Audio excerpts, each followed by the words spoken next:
Item ಯಾವುದೇ ಇರಲಿ try ಮಾಡಿ ಆಚಿ ಚಿಕನ್ ಮಸಾಲಾ. ಆಚಿ ಚಿಕನ್ ಮಸಾಲಾ. 1 ಗಂಟೆಗಳಲ್ಲಿ ಸಾಕಷ್ಟು ಸುದ್ದಿಗಳಿವೆ. ಅದರಲ್ಲೂ ಕೂಡ ರಾಜ್ಯದ ಮಹಿಳೆಯರೇ ತಾವೇನು ಗ್ಯಾರಂಟಿ ಗೃಹಲಕ್ಷ್ಮಿ ಅಂತ 2,000 ರೂಪಾಯಿ ಪ್ರತಿ ತಿಂಗಳು ನಮ್ಮ ಅಕೌಂಟ್ಗೆ ಯಾವಾಗ ಬಂದು ಬೀಳುತ್ತೆ ಅಂತ ಕಾಯ್ತಾ ಇದ್ದೀರಲ್ಲ, ಇನ್ಮೇಲೆ ಕಾಯೋದೇ ಪರ್ಮನೆಂಟ್ ಆಗ್ಬೋದು, ಗೊತ್ತಿಲ್ಲ. ಅಂದ್ರೆ ಎಲ್ಲರಿಗೂ ಅಲ್ಲ, ಬಹಳ ಜನರಿಗೆ.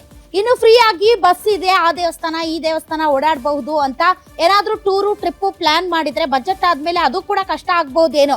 ಯಾಕೆ ಅಂದ್ರೆ ಕೆಲವು ಗ್ಯಾರಂಟಿಗಳಿಗೆ ಕತ್ತರಿ ಹಾಕೋದಕ್ಕೆ, ಇನ್ನು ಕೆಲವು ಗ್ಯಾರಂಟಿಗಳಿಗೆ ಷರತ್ತು ವಿಧಿಸೋದಕ್ಕೆ ಸರ್ಕಾರ ರೆಡಿ ಆದಂಗೆ ಕಾಣ್ತಾ ಇದೆ. ಮತ್ತೊಂದು ಕಡೆ ಕುರ್ಚಿ ಕಿತ್ತಾಟ ಕ್ಲೈಮ್ಯಾಕ್ಸ್ ಹಂತಕ್ಕೆ ಬಂದಿದೆ ಅಂತ ಅನ್ನಿಸ್ತಾ ಇದೆ. DK ಶಿವಕುಮಾರ್ ಅವರು ಮುಖ್ಯಮಂತ್ರಿ ಆಗೋದಕ್ಕೆ ಸಮಯ, ಮುಹೂರ್ತ ಮತ್ತು ಕಾಲ ಕೂಡಿ ಬಂದಿದೆಯಾ? ಹೈಕಮಾಂಡ್ ಸ್ವಲ್ಪ ಆಕ್ಟಿವ್ ಆಗಿದೆ ಅನ್ನೋದು ರಾಜಕೀಯ ವಲಯದಲ್ಲಿ ಕೇಳಿ ಬರ್ತಾ ಇರುವಂತಹ ಮಾತು. ಅದೇ ರೀತಿ ಕರ್ನಾಟಕದಲ್ಲಿ ಸರ್ಕಾರಿ ಕಾರ್ಯಕ್ರಮದಲ್ಲಿ ಕನ್ನಡನೇ ಮಾಯ, ಬೇರೆಯವ್ರ ಪಾಠ ಹೇಳ್ತೀವಿ ನಾವು. ಹಿಂದಿ ಹೇರಿಕೆ ಮಾಡ್ತಾ ಇದ್ದಾರೆ ಪ್ರಧಾನಿ ಮೋದಿ, ಹಿಂದಿ ಬಾಲಗಳು ಹಿಂದಿ ಹೇರಿಕೆ ಮಾಡ್ತಾ ಇದ್ದಾರೆ ಅಂತ ಭಾಷಣ ಹೊಡಿತೀರಿ. ಆದ್ರೆ ಸರ್ಕಾರಿ ಕಾರ್ಯಕ್ರಮದ ಇನ್ವಿಟೇಷನ್ ಅಲ್ಲಿ ಕನ್ನಡ ಎಲ್ಲ ಉರ್ದು ಅಲ್ಲಿ. ಈ ಪ್ರತಿಪಕ್ಷಗಳು ನಿಮಗೆ ಅದೇನೋ ಸಿದ್ದರಾಮುಲ್ಲಾ ಖಾನು, ಇದು ಆ ಸರ್ಕಾರ ಈ ಸರ್ಕಾರ ಅನ್ನೋದರ ಮಧ್ಯೆ ನೀವು ಉರ್ದು ಅಲ್ಲಿ ಇನ್ವಿಟೇಷನ್ ಟೈಪ್ ಮಾಡ್ತೀರ. ಉರ್ದು ಮಾತಾಡೋರು ಅದನ್ನ ಒಪ್ಕೊಳ್ಳಲ್ಲ. ಟು ಬಿ ಫ್ರಾಂಕ್, ಉರ್ದು ಮಾತಾಡೋರ ಹೃದಯದಲ್ಲಿ ಕನ್ನಡ ಇರುತ್ತೆ, ಹೌದಲ್ವಾ? ಸೊ ಆ ಭಾವನೆನ ಅರ್ಥ ಮಾಡ್ಕೊಳ್ದೆ ಇರುವಷ್ಟು ಸೂಕ್ಷ್ಮತೆ ಕಳೆದುಕೊಂಡಿರೋ ಸರ್ಕಾರ ಆಗೋಗಿದೆಯಲ್ಲ. ಎಲ್ಲಾ ಸುದ್ದಿಗಳ ಇನ್ ಡೀಟೇಲ್ ಮಾಹಿತಿ. ಗ್ಯಾರಂಟಿ ಸರ್ಕಾರ ಗ್ಯಾರಂಟಿಗಳನ್ನ ಘೋಷಣೆ ಮಾಡಿ 2.5 ವರ್ಷಗಳ ಕಾಲ ಗ್ಯಾರಂಟಿಗಳನ್ನ ಮುಂದುವರಿಸಿಕೊಂಡು ಬಂದು ಯಾರು ಏನೇ ಬೊಬ್ಬೆ ಹಾಕಿದ್ರು ಗ್ಯಾರಂಟಿ ಮಾತ್ರ ಬಿಡಲ್ಲ ಅಂತ ಜಂಬ ಕೊಚ್ಕೊಳ್ತಾ ಇದ್ದಂತ ಸರ್ಕಾರಕ್ಕೆ ಆರ್ಥಿಕ ಇಲಾಖೆ ಒಂದು ಸೂಚನೆ ಅಥವಾ ಸಲಹೆ ಕೊಟ್ಟಿದೆ ಬಜೆಟ್ ಪೂರ್ವಭಾವಿ ಸಭೆಯಲ್ಲಿ.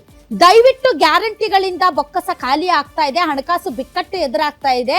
ಹೀಗಾಗಿ ಈ ಗ್ಯಾರಂಟಿಗಳ ಘೋಷಣೆ ಏನ್ ಮಾಡಿದಿರಿ, ಆ ಗ್ಯಾರಂಟಿಗಳು ಎಲ್ಲರಿಗೂ ಸಿಗ್ತಾ ಇದೆ, ಶ್ರೀಮಂತರಿಗೆ, ಬಡವರಿಗೆ, ಎಲ್ಲರಿಗೂ ಹೋಗ್ತಾ ಇದೆ. ಬಹಳಷ್ಟು ಜನರಿಗೆ ಈ ಗ್ಯಾರಂಟಿ ಬೇಕಾಗಿಲ್ಲ, ಬೇಕಂದ್ರೆ ಅವರು ಆರ್ಥಿಕವಾಗಿ ಸಬಲರಾಗಿರ್ತಾರೆ. ಇದು ಬೇಕಾಗಿರೋದು ಬಡವರಿಗೆ.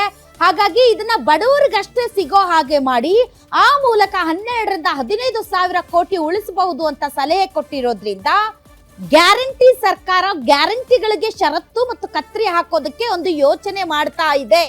ಅದಕ್ಕೆ ಸಂಬಂಧಪಟ್ಟಂತ ಒಂದು ಬ್ರೇಕಿಂಗ್ ನ್ಯೂಸ್ ಬರ್ತಾ ಇದೆ, ಬನ್ನಿ ನೋಡೋಣ.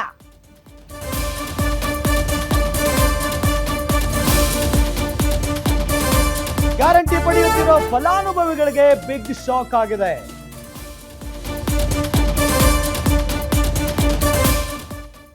ಸರ್ಕಾರದ ಗ್ಯಾರಂಟಿ ಭಾರ ಇನ್ನು ಮುಂದೆ ಇಳಿಯುತ್ತಾ? ಹಾಗಾದ್ರೆ ಇನ್ನು ಮುಂದೆ ರಾಜ್ಯದ ಮಹಿಳೆಯರಿಗೆ ಸಿಗಲ್ವಾ 2,000 ರೂಪಾಯಿ ಹಣ?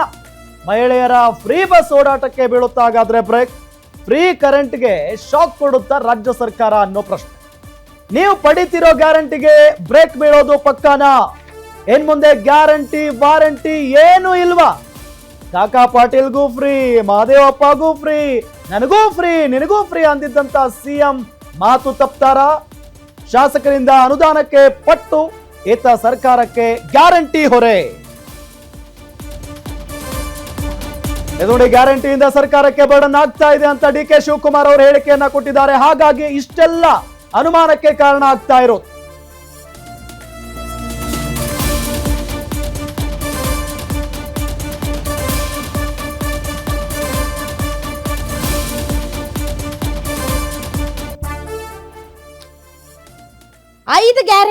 ಐದು ಗ್ಯಾರಂಟಿಗಳಲ್ಲಿ ಶಕ್ತಿ ಯೋಜನೆ ಎಲ್ಲಾ ಮಹಿಳೆಯರಿಗೆ, ನೀವು ಬಡವರಾಗಿರ್ಬೋದು, ಶ್ರೀಮಂತರಾಗಿರ್ಬಹುದು, ಏನೇ ಆಗಿರ್ಬಹುದು, ನೀವು ಜಸ್ಟ್ ಆಧಾರ್ ಕಾರ್ಡ್ ತೋರಿಸಿದ್ರೆ ಫ್ರೀ ಆಗಿ ಓಡಾಡಬಹುದು. ಈಗೇನು ಅದಕ್ಕೊಂದ್ ಸ್ವಲ್ಪ ಷರತ್ತು ವಿಧಿಸಿ ಸ್ಮಾರ್ಟ್ ಕಾರ್ಡ್ ಗಳನ್ನ ಇಂಟ್ರೊಡ್ಯೂಸ್ ಮಾಡ್ತಾ ಇದ್ದಾರೆ. ಅಲ್ಲಿ ಕಟಿಂಗ್. ನೆಕ್ಸ್ಟ್ ಯುವ ನಿಧಿ ಕೂಡ ನಿರುದ್ಯೋಗ ಯುವಕರಿಗೆ ಕೊಡ್ತಾ ಇರುವಂತಹ ಭತ್ಯೆ, ಅದೇನು ಕಂಪ್ಲೀಟ್ ಆಗಿ ಯಾರ್ಯಾರು ನಿರುದ್ಯೋಗಿಗಳಿದ್ದಾರೆ ಎಲ್ಲರಿಗೂ ಏನು ಸಿಗ್ತಾ ಇಲ್ಲ. ಹೀಗಾಗಿ ಅದರಲ್ಲಿ ಜಾಸ್ತಿ ಆಟ ಆಡಕ್ಕೆ ಏನು ಇಲ್ಲ. ಇನ್ನುಳಿದಂತೆ ಗೃಹ ಜ್ಯೋತಿ, ಇದು ಎಲ್ಲರಿಗೂ ಸಿಗ್ತಾ ಇರೋದು. ಬಡವರು ಶ್ರೀಮಂತರು ಇಷ್ಟು ಯೂನಿಟ್ ಅಂತ ಇರುತ್ತೆ. ಆ ಯೂನಿಟ್ ಒಳಗಡೆ ನೀವೇನಾದ್ರೂ ವಿದ್ಯುತ್ ಅನ್ನ ಬಳಸಿದರೆ ಅಷ್ಟು ಯೂನಿಟ್ ಮೇಲ್ ಮಾತ್ರ ನಿಮ್ಗೆ ಬಿಲ್ಲು, ಇಲ್ಲದೆ ಇದ್ರೆ ನಿಮ್ಗೆ 0 ಬಿಲ್ಲು. ಇದರಲ್ಲಿ ಮೋಸ್ಟ್ಲಿ ಕಟ್ ಆಫ್ ಮಾಡುವಂತಹ ಸಾಧ್ಯತೆ ಇದೆ. ಇದರಲ್ಲಿ ಮೋಸ್ಟ್ಲಿ ಬಡವರಿಗೆ ಮಾತ್ರ, BPL ಕಾರ್ಡ್ ಹೋಲ್ಡರ್ಸ್ಗೆ ಮಾತ್ರ ಅನ್ನೋ ತರದ್ದು ಏನಾದ್ರೂ ಒಂದು ಸ್ಕೀಮ್ ಅನ್ನ ತರಬಹುದು. ಹೀಗಾಗಿ ಎಲ್ಲರಿಗೂ ಏನ್ ಫ್ರೀ ಇದೆ? ಕಾಕಾ ಪಾಟೀಲ್ ನಿನಗೂ ಫ್ರೀ, ಮಹದೇವಪ್ಪ ಅವರೇ ನಿಮಗೂ ಫ್ರೀ, ನನಗೂ ಫ್ರೀ, ನಿಮಗೂ ಫ್ರೀ ಅಂತ ಏನ್ ಹೇಳಿದ್ರಲ್ಲ, ಆ free with condition, apply conditions ಅನ್ನೋ ರೀತಿ ಮಾಡುವಂತಹ ಸಾಧ್ಯತೆ ಇದೆ. ಸೊ ಹೀಗಾಗಿ ಮುಂದಿನ ಬಜೆಟ್ ಆದ್ಮೇಲೆ ನೀವು ನಿಮ್ಮ ಏನು ಸಂಬಳದಲ್ಲಿ ಒಂದಿಷ್ಟು ಹಣವನ್ನ ಕರೆಂಟ್ ಬಿಲ್ಗೆ ಎತ್ತಿಡೋದು ಬೆಟರ್ ಅಂತ ಅನ್ಸುತ್ತೆ. ಇದು ಹಾಗೆ ಆಗುತ್ತಾ, ಅಷ್ಟ್ ಕನ್ಫರ್ಮ್ ಅಂತ ನೀವು ನನ್ನನ್ನ ಕೇಳಿದ್ರೆ, ಆದ್ರೆ ಆಗ್ಬಹುದು, ಆಗ್ದೇನು ಇರಬಹುದು. ಆ ತರದ ಆಲೋಚನೆ ಮಾತ್ರ ಸರ್ಕಾರದ ಮುಂದೆ ಇದೆ. ಹೌದಾ? ನೆಕ್ಸ್ಟ್ ಗೃಹಲಕ್ಷ್ಮಿ ಅಂತೂ ಈಗ BPL ಕಾರ್ಡ್ ಯಾರು ಹೊಂದಿದ್ದಾರೆ ಅವರಿಗೆ, ಮನೆಯ ಯಜಮಾನಿಗೆ ಸಿಗ್ತಾ ಇದೆ. ಅದರಲ್ಲೂ ಕೂಡ ಕೆಲವೊಂದು ಬೋಗಸ್ ಕಾರ್ಡ್ಗಳನ್ನ ಮಾಡಿಸಿದ್ದಾರೆ.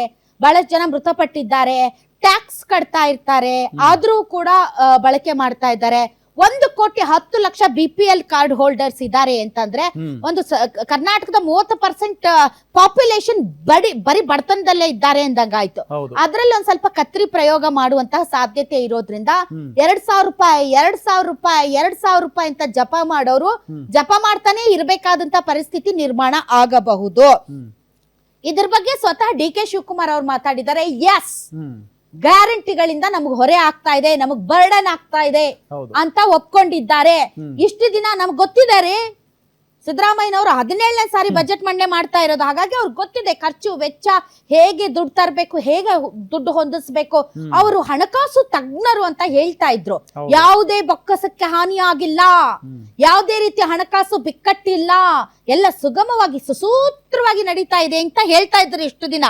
ಪ್ರತಿಪಕ್ಷಗಳು ಸೇರಿದಂತೆ ಜನಸಾಮಾನ್ಯರು, ಸ್ವತಃ ಸ್ವಪಕ್ಷೀಯರು, ಶಾಸಕರು. ಈಗ ಶಾಸಕರು 2.5 ವರ್ಷ ಆಯ್ತು, ಇನ್ 2.5 ವರ್ಷಕ್ಕೆ ಎಲೆಕ್ಷನ್ಸ್ ಇದೆ. ನಾಳೆ ನೀವು ಜನರ ಮುಂದೆ ಹೋದಾಗ ನಾವು 5 ಗ್ಯಾರಂಟಿ ಕೊಟ್ಟಿದೀವಿ ಅಂದ್ರೆ, ಕೊಟ್ಟಿದ್ದೀರಿ ಕರೆಕ್ಟ್ ರೀ, ಅಭಿವೃದ್ಧಿ ಏನ್ ಮಾಡಿದಿರಿ ತೋರ್ಸಿ ಅಂತಂದ್ರೆ ಏನ್ ಹೇಳ್ತಾರೆ ಶಾಸಕರು?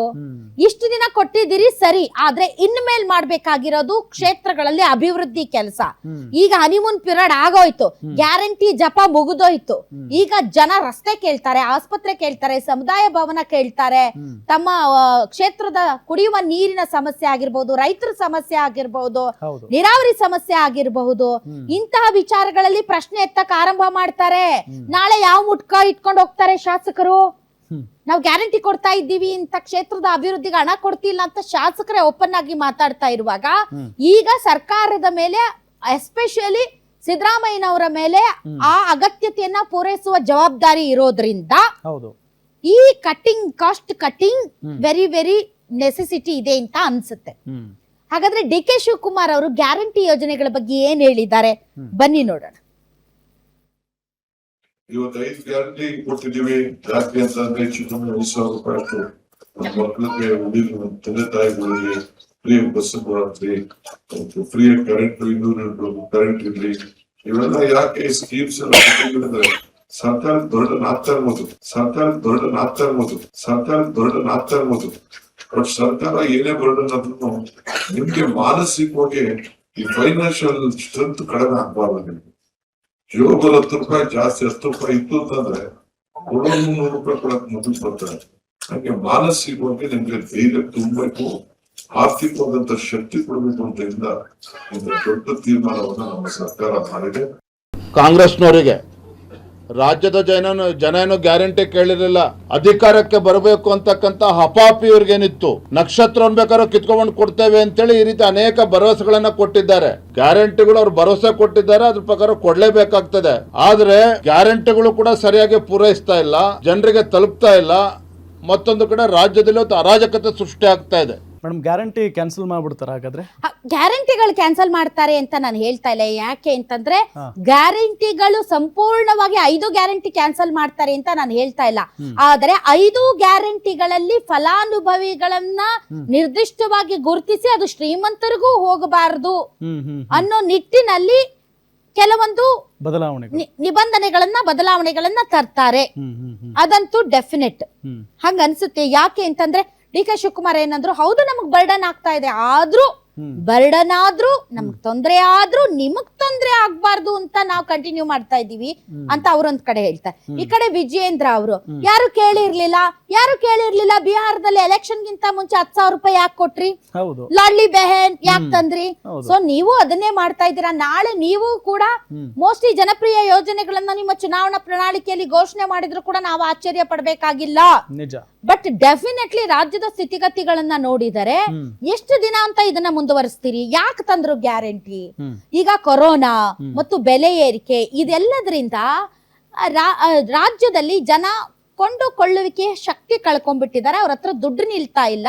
ಹೀಗಾಗಿ ಸರ್ಕಾರ ಅವರಿಗೆ ಒಂದು ಒಂದು ಒಂದು ಒಂದು ಕೊಳ್ಳುವಿಕೆಯ ಶಕ್ತಿಯನ್ನ ಕೊಡುತ್ತೆ ಅಥವಾ ಅವ್ರ ಬರ್ಡನ್ ಅನ್ನ ಕಡಿಮೆ ಮಾಡುತ್ತೆ ಅನ್ನೋ ಕಾರಣಕ್ಕೆ ಕೊಟ್ರು. 2.5 ವರ್ಷ ಆಯ್ತೀಗ. ಈಗ ಅದನ್ನ ಕಂಟಿನ್ಯೂ ಮಾಡ್ಬೇಕಾ ಬೇಡವಾ? ಆರ್ಥಿಕ ಹೊರೆ ಎಷ್ಟಿದೆ? ಉದಾಹರಣೆಗೆ ಈಗ 5 ಗ್ಯಾರಂಟಿಗಳಿಗೆ 51,300 ಕೋಟಿ ಅನುದಾನವನ್ನ ಪ್ರತಿ ಬಜೆಟ್ ಅಲ್ಲಿ ಮೀಸಲಿಡಬೇಕು. ಅದೇನ್ ಸ್ಮಾಲ್ ಅಮೌಂಟ್ ಅಲ್ಲ, ತುಂಬಾ ದೊಡ್ಡ ಅಮೌಂಟ್ ಅದು. ಸೊ ಹೀಗಾಗಿ ಈಗ ಶಕ್ತಿ ಯೋಜನೆಗೆ 5,300 ಕೋಟಿ, ಗೃಹ ಜೊತೆಗೆ 10,100 ಕೋಟಿ, ಗೃಹಲಕ್ಷ್ಮಿಗೆ 28,608 ಕೋಟಿ ಅನುದಾನ. ನಿಜ. ಹೌದು. ಹಾಗಾಗಿನೇ ಶಾಸಕರುಗಳು ಕೂಡ ಓಪನ್ ಆಗಿ ಅಭಿವೃದ್ಧಿ ಆಗ್ತಿಲ್ಲ ಅಂತ, ವಿಪಕ್ಷಗಳು ಅಭಿವೃದ್ಧಿ ಆಗ್ತಾ ಇಲ್ಲ ಅಂತ, ಜನಸಾಮಾನ್ಯರು ಕೂಡ ಎಲ್ಲೋ ಒಂದು ಕಡೆ ಅಗತ್ಯತೆಗಳ ಪೂರೈಕೆ ಆಗ್ತಾ ಇಲ್ಲ ಅನ್ನುವಂತಹ ಒಂದು ವಿರೋಧ ವ್ಯಕ್ತಪಡಿಸ್ತಾ ಇರೋದ್ರಿಂದ ಸ್ವತಃ ಹಣಕಾಸು ಇಲಾಖೆ ಅಧಿಕಾರಿಗಳು, ಆರ್ಥಿಕ ಸಲಹೆಗಾರರು ದಯಮಾಡಿ ನೀವು ಇದರಲ್ಲಿ ಒಂದ್ ಸ್ವಲ್ಪ ಉಳಿತಾಯ ಮಾಡಬಹುದು ಅಂತ ಹೇಳಿರೋದ್ರಿಂದ ನಾಳೆ ಯಾವ್ಯಾವ ಗ್ಯಾರಂಟಿಗೆ ಯಾವ್ಯಾವ ರೀತಿ ಕತ್ರೆ ಹಾಕ್ತಾರೆ ಅನ್ನೋದನ್ನ ಕಾದು ನೋಡ್ಬೇಕಾಗಿದೆ. ನಿಮ್ಮೂರಿನಿಂದ ವಿಶ್ವ ಮಟ್ಟದವರೆಗೆ ರಾಜಕೀಯ, ಸಿನಿಮಾ, ಸ್ಪೋರ್ಟ್ಸ್ ಯಾವ ಸುದ್ದಿಯೂ ಮಿಸ್ ಆಗಲ್ಲ. ಬರೀ ಸುದ್ದಿ ಅಷ್ಟೇ ಅಲ್ಲ, ಜೊತೆಯಲ್ಲೇ ಇರುತ್ತೆ ವಿಶ್ಲೇಷಣೆ. ಗ್ಯಾರಂಟಿ ನ್ಯೂಸ್ ನ ಸಬ್ಸ್ಕ್ರೈಬ್ ಮಾಡಿ, ಫಾಲೋ ಮಾಡಿ, ಕ್ಷಣ ಕ್ಷಣದ ಅಪ್ಡೇಟ್ಸ್ ಪಡೆಯಿರಿ.